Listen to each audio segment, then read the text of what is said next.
Halo teman-teman, balik sama gue Erki dari Exitus. Hari ini gue mau bahas tentang mobil Jimny ini yang kemarin gue bawa cross country dari Jakarta sampai ke Bali, balik lagi ke Jakarta selama total 15 hari. Kenapa gue penasaran banget sama mobil ini dan gue bawa sampai segitu jauhnya? Karena mobil ini adalah setup JA11 originalnya dari Jepang. Jadi mesinnya pakai 660 cc turbo injeksi.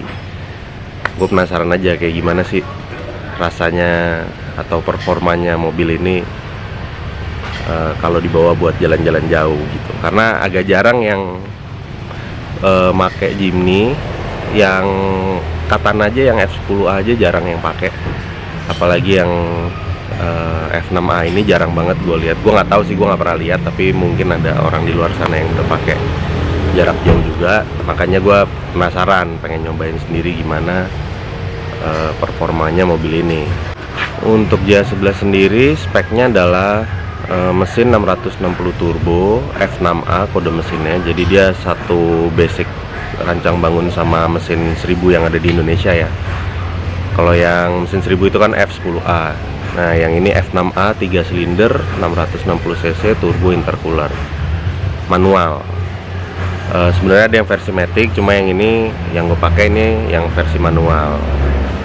Terus dia 4x4 asli, transfer case mirip banget sama Jimny yang pada umumnya, cuma dia bedanya nggak ada rem tangan di transfer case-nya. Dia rem tangannya ada di roda kayak mobil pada umumnya. Sekarang langsung aja kita lihat di mobilnya ya, aksesoris atau modifikasi apa yang udah dilakuin di mobil ini gitu. Nah, yang pertama, mobil ini adalah JA11 versi Wild Twin ya. Jadi special package dia, bedanya di jok ada special package Wild Twin-nya, setirnya juga beda. Terus gue nggak tahu sih detail apa lagi yang berbeda aslinya, karena di sini juga mobilnya udah banyak yang dimodif-modif, dicampur-campur gitu. Roof rack kalau nggak salah juga aslinya Wild Twin. Sama ada cover ban serepnya aslinya. Cuma ini dicopot karena ban serepnya udah lebih gede dari standarnya. Oke, kita bahas ya mobilnya. Pertama modifikasinya dulu. Untuk modifikasinya di kaki-kaki, mobil ini pakai per Outman Emu. Gue nggak tahu, kayaknya yang medium deh. Jadi mobil ini emang waktu dibeli udah pakai per Ome ini. Gue nggak tahu speknya apa. Cuma anting pernya aja kita sesuaiin. Tadinya pakai anting per 85 mili, tapi kurang tinggi karena bannya digedein. Jadi kita ganti pakai yang depan 10 cm atau 100 mili, yang belakang pakai 12 cm. Tapi ini per belakang kita modifikasi lagi ya, karena banyak penambahan bobotnya. Terus kita lihat mesinnya.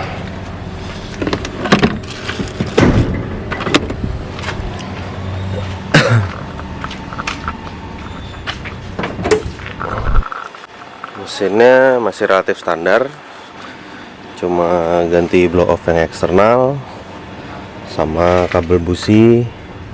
Coil masih standar, semua masih standar, nggak ada yang buat naikin performa. Sampai akinya aja masih standar ini. Nah, ban kita pakai ukurannya 205/80/16. Ini pelek standar JA11, tapi kita pakai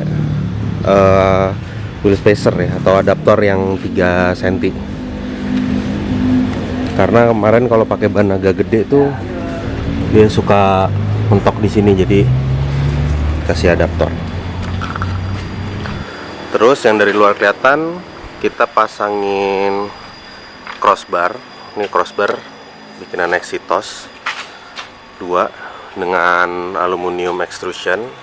Ini kemarin kita baru coba untuk dijadiin crossbar. untuk menopang rooftop tent ya. Rooftop tent ini moon cover kalau nggak salah namanya, dari Camp Art. Ini gue rekomen banget rooftop tent ini karena dia fitur utamanya saat kita ngebuka roof tent. Kalau roof tent lain itu kita mesti bukain jendelanya satu-satu kan. Nanti gue masukin footage juga deh. Cuma kalau roof tent ini dia dibuka, si jendelanya langsung kebuka semua, langsung berdiri semua, jadi udah langsung siap kita pakai. Selain itu mengurangi storage gue di dalam karena sleeping bag, bantal, selimut dan lain-lain tuh udah bisa disimpan di dalam sini semua. Jadi begitu dibuka udah kayak kasur di rumah, udah komplit, tinggal tidur. Selain itu ada awning 180. Ini dari Harman Camper, kita lagi ngetes juga ini. 180 ini enaknya dia saat ditutup dia panjangnya 1,5 meter. Jadi nggak offset dari panjang Jimny, tapi begitu dibuka dia memanjang ke sana sama memanjang ke sana, ke depan sama ke belakang. Jadi tetap lega. Gitu. Itu aja aksesorisnya sama modifikasinya. Situ kita coba lihat barang bawaan apa aja sih. Oh ya, ini juga kita pasangin foldable atau meja lipat yang plug and play untuk Jimny. Jadi ini baut-bautnya, Jimny kan ada tutup pintunya tuh yang bisa dilepas. Nah itu dilepas, digantiin sama meja ini. Ini udah ada baut-bautnya, udah sama semua lubangnya, jadi nggak perlu ngebor-ngebor. Terus ini kalau dibuka, ini gue pasangin sendiri, gue tambahin sendiri, ada magnet buat nempelin pisau dan lain-lain. Gue bisa masak cepat di sini kalau lagi istirahat di pinggir jalan, mau bikin kopi atau makan atau apapun bisa dipakai ini. Cuma kalau camping, gue juga bawa satu meja lipat lagi untuk di setup. Terus barang bawaan, basically ini gue bawa makanan, bahan makanan, minyak goreng, bahan makanan lain yang non frozen ada di sini. Yang frozen gue bawa cool box kecil, tapi kalau pakai cool box ini paling bertahan 24 jam doang. Sisanya kita harus ganti es batu yang baru. Terus ini adalah peralatan masak, isinya kompor dan lain-lain. Ada piring, pisau, ini taruh sini. Ini buat air bersih. Sebenarnya di sini ada satu box lagi. Gue bawa baju tuh, gue pakai box supaya enak nempatinnya, nggak berantakan kayak tas. Terus gue bawa kursi lipat 2, sama di belakang situ ada meja. Oh ya, ada toolbox juga di belakang bangku ya. Ini toolkits ya, ini toolkits sama ada cadangan oli. Aksesoris dalamnya buat tambahin standar nih phone holder. Ini wajib banget karena buat naruh handphone, buat GPS. Terus ini cup holder, ini sebenarnya udah ada lama di sini. Ini Taniguchi ya, ini yang Jepang. Ini buat naruh minuman tambahan, walaupun di tengah sini kita bisa taruh minuman 2. Terus gue pasang radio komunikasi juga kemarin. Ini lebih ke karena kita ikut event Overland Club Indonesia kemarin, jadi untuk konvoy dan lain-lain pakai radio komunikasi lebih mudah, akhirnya gue pasangin. Terus storage, ini ada storage yang diantara bangku, ini juga lumayan membantu, lumayan menolong. Sama storage yang jaring di sini, ini buat barang yang ringan-ringan aja, makanya gue pakai yang model jaring gitu. Ini isinya jas hujan, payung dan lain-lain ada di sini. Udah, sebenarnya nggak banyak, tambahannya relatif standar mobil ini. Oke, sekarang kita bahas tentang performa keseluruhannya mobil ini. Mobil ini kemarin gue sempet timbang pas lagi nyebrang ke Bali. Itu total bobotnya 1,3 ton. Jadi mobil J11 standar ini harusnya seingat gua dia beratnya sedikit di bawah 1 ton. Jadi kalau nggak salah 950-an kilo. Jadi barang yang gue bawa berikut penumpang dan lain-lain itu 350 kilo. Rating load rating dari mobil ini sebenarnya kan 250 kilo. Suka lihat ada stiker yang di pintu belakang tuh, yang stiker JDM itu 250 kilo, itu maximum loadnya yang rekomend dari pabrikannya. Cuma kita agak sedikit overload di 350 kilo. Gua udah expect itu bakal terjadi karena bobot yang di luar ini, yang di luar kebiasaan kita bawa pas lagi trip atau pas lagi cross country itu sebenarnya tambahannya ada di roof tent. Roof tent ini Camart mengklaim beratnya 55 kilo, walaupun gue belum timbang.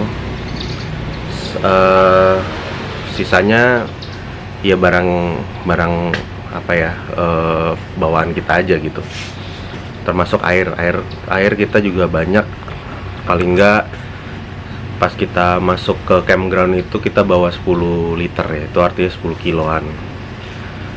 Terus secara performa mobil ini handlingnya masih enak dengan ban yang lebarnya 205. Standarnya dia kan 175 lebar bannya, cuma kita gedein jadi 205 supaya dia bisa sanggup nahan load lebih besar. Selain itu buat handlingnya, jadi nikung-nikung itu masih nggak keteteran lah bannya gitu. Kalau 175 sih kayaknya bakal keteteran banget. Kita pakai 205 ini. Terus yang agak kerasa adalah dia top heavy, jadi bobotnya agak berat di atas ya, karena ada 55 kilo di roof rack ini, di atap maksudnya. Jadi kalau on road nggak ada problem, ya ada sedikit kerasa tapi nggak major menurut gua, masih aman. Gua juga masih bisa jalan 80-an gitu di apa namanya, di jalan yang non tol ya, jadi yang agak gelombang-gelombang atau apa, gue masih bisa jalan 80-an, masih normal lah gitu. Cuma kerasanya itu pas kemarin kita ke Marubetiri itu ada satu tanjakan yang gue harus papasan sama truk gitu, karena jalannya cuma satu. Dia jalan off-road gitu ya, karena Taman Nasional itu udah nggak ada di aspal. Terus gue harus miring naik ke tanggul sebelah kiri gitu. Nah di situ gue baru kerasa banget, oh ini mobil top heavy banget, beda banget sama Jimny yang biasa gue bawa gitu. Karena biasa kan kalau gue offroad barang pasti di dalam semua, nggak ada barang di atas kan gitu. Jadi ini kerasa, tapi ya di saat-saat tertentu aja 10% lah, yang 10% dari trip ya kerasa kalau kita bawa beban berat di atas gitu. Sisanya oke. Bensin tenaga juga masih oke. Bensin kemarin kita dapat rata-rata 110 lah pakai Pertamax 92 ya. Terus juga gue mau jawab pertanyaan-pertanyaan yang paling banyak gue dapetin pas kemarin posting perjalanan ini. Banyak tuh yang komen atau nanyain tentang gimana trip bawa si Jimny ini. Yang pertama tuh paling banyak nanyain aman nggak pinggang gitu, keras nggak suspensinya gitu. Nah coba gue jawab di sini ya. Si Jimny itu keras, dia terkenal keras karena bobotnya ringan. Jadi saat kita kasih bobot yang besar dengan penyesuaian suspensi tentunya, itu menurut gue nggak terlalu jadi masalah. Justru buat gue yang paling masalah adalah top speednya, terutama di tol. Karena gue pas balik itu lewat tol tol Jawa, Trans Jawa itu kan kosong banget tolnya, sedangkan mobil ini kecepatannya cuma bisa 80 atau 90. Itu aja yang paling mengganggu. Kalau dari sisi kerasnya atau sempitnya nggak terlalu mengganggu buat gue. Terus ada lagi BBM habis berapa. Nah gue jalan itu sekitar 3000-an kilo Jadi kalau rata-rata 110 gue dapet gue butuh 300 liter sorry, 300 liter BBM. Nah biayanya berapa ya tergantung pakai BBM apa. Kalau mobil ini karena turbo, jadi dia minta oktannya itu agak tinggi gitu. Jadi gue pakai Pertamax 92. Kalau pakai Jimny standar yang mesin F10 pakai Pertalite pun aman. Itu udah setengah harga lah kurang lebih. Terus nanjak kuat apa enggak gitu. Nah untungnya dengan setup yang seperti ini menurut gua nggak terlalu banyak overload, dan gua harus mengakui kehebatan insinyur-insinyur di Jepang itu yang bikin mobil ini. 660 cc turbo tapi nanjak gua nggak pernah ada problem. Beberapa teman-teman ada yang overheat kemarin waktu di event itu, ada yang overheat, ada yang problem juga waktu nanjak gitu, mobil-mobil yang lebih besar. Tapi kita pakai mobil ini relatif lebih aman. Itu kenapa? Faktornya ini gue bahas teknis sedikit ya. Jadi mesin ini kan kecil, tapi turbo, jadi dia torsinya kecil, powernya lebih gede daripada F10, tapi dia adanya di RPM atas.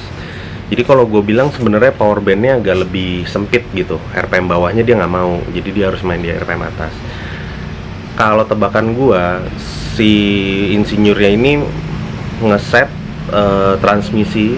Jadi yang orang suka bilang transmisi F5, F6 itu yang enak, suka dimodifikasi buat mesin 1000. Itu transmisinya ngakalin power bandnya mobil ini gitu. Jadi gigi satunya dia tuh low banget, dibanding Katana yang lokal, banding mesin 1000 itu jauh banget, jauh lebih low. Terus dia jarak giginya jauh-jauh. Jadi bukan close ratio ya, close ratio itu kebalikannya. Jadi kalau orang suka sebut close ratio itu sebenarnya agak kurang tepat, karena ini justru rasionya jauh-jauh. Jadi kita harus geber RPM-nya tinggi baru kita dapat bisa ngoper dengan power yang nggak terlalu ngedrop gitu, dengan RPM yang nggak ngedrop. Tapi itu justru membuat mesin 660 ini bisa optimal di medan apapun gitu. Jadi untuk nanjak, gue start nanjak dengan beban segini, gue kebayang kalau pakai Katana standar udah pasti nggak akan bisa nanjak, harus masukin low atau mundur dulu cari momentum gitu. Tapi dengan gearbox ini mesin 660 cc aja bisa start dari tengah tanjakan gitu. Itu menurut gue hebat banget. Selain itu di tol juga masih bisa 80-90 ya. Mesin 1000 juga kurang lebih kan nyamannya di cruising di speed segitu kan kalau di tol. Jadi gue ngacungi jempol, top banget Suzuki bikin mobil ini, JA11 ini. Terus improvement apa yang bakal gue tambahin di mobil ini? Improvement gue cuma kekurangan dua hal kemarin, untuk camping dan untuk cross country jarak jauh ya, dengan waktu yang lumayan lama. Yang pertama itu power station. Power station kita masih pakai aki standar dan cuma nambahin colokan lighter aja beberapa gitu untuk ngecharge handphone. Tapi itu nggak bisa diandelin, bisa sebenarnya, cuma kita daripada resiko akinya soak, jadi kita nggak ngelakuin itu. Kurang bisa diandelin saat mesinnya mati, jadi pas di camping ground kita nggak bisa ngecharge gitu. Bisa ngecharge sedikit lah gitu, tapi untuk ngecharge full gua agak ragu, mana akinya masih standar kan, jadi kecil banget gitu. Terus yang nomor dua adalah gua butuh semacam, mungkin bukan toilet ya, tapi lebih ke arah shade tenda atau apapun, kayak toilet tent nih kalau pernah lihat tuh. Jadi ada tenda, itu bisa buat ganti baju, bisa buat pipis atau apapun yang nggak perlu jauh-jauh dari mobil. Udah, itu dua yang bakal gue tambahin kayaknya, karena selama berjalan 15 hari itu yang lain gue cukup gitu. Baju juga gue nggak terlalu banyak bawa, cuma satu box itu aja. Setiap beberapa hari sekali, mungkin 5 atau 6 hari sekali gue ketemu kota, gue laundry express. Banyak zaman sekarang, jadi gampang. Makanan juga gue nggak pernah bawa terlalu banyak, karena ya kita masih di Jawa Bali sih, jadi Maret-Maret itu banyak tuh toko-toko kecil-kecil tuh banyak, dimanapun lo bisa nemu. Bensin juga gua nggak harus bawa tangki cadangan, karena tangki ini 335 liter. Gua rata-rata bisa tempuh tuh 200 sampai 250 km baru ngisi gitu. Itu baru seperempat gitu. Jadi gua rasa udah cukup banget. 250 km udah pasti bakal ketemu pom bensin kalau di Jawa sama Bali gitu. Nggak tahu ya nanti kalau gua jalan bakal lebih ke timur lagi gitu. Cuma ya paling nggak itu yang gue dapat dari trip kali ini. Oke, segitu aja videonya kali ini. Jadi dari trip yang kemarin gue lakuin itu, gue juga mau ngajak temen-temen ya, terutama pengguna Jimny lain, untuk jangan ragu-ragu bawa Jimny jalan-jalan jauh gitu. Karena apa ya, mungkin stereotip orang tentang Jimny yang kecil, tenaganya ngepas, speednya lambat, itu seolah-olah menakuti lah gitu, menakuti teman-teman yang punya Jimny untuk ngelakuin trip yang jauh-jauh gitu. Sedangkan menurut gue pribadi, mobil ini sangat sederhana, jadi bisa meminimalisir kerusakan-kerusakan di jalan yang mungkin terjadi gitu. Dan sangat, kalaupun terjadi kerusakan gitu, itu sangat mudah buat ngatasinnya gitu. Tapi jangan lupa teman-teman juga harus belajar sedikit-sedikit tentang penanganan si Jimny atau Katana ini gitu. Jadi kalau ada mogok di jalan, emergency atau apa, sedikit-sedikit teman-teman ngerti apa yang mesti dicek, dan kurang lebih apa yang bisa dibenerin saat itu atau yang enggak, atau kapan mesti cari bengkel dan lain-lain gitu. Itu yang harus dibekalin juga itu. Itu gua rasa sih semua mobil sebagai driver kita mesti paham gitu. Walaupun mobilnya baru, chance untuk rusaknya kecil, tapi nggak ada yang tahu namanya di jalan.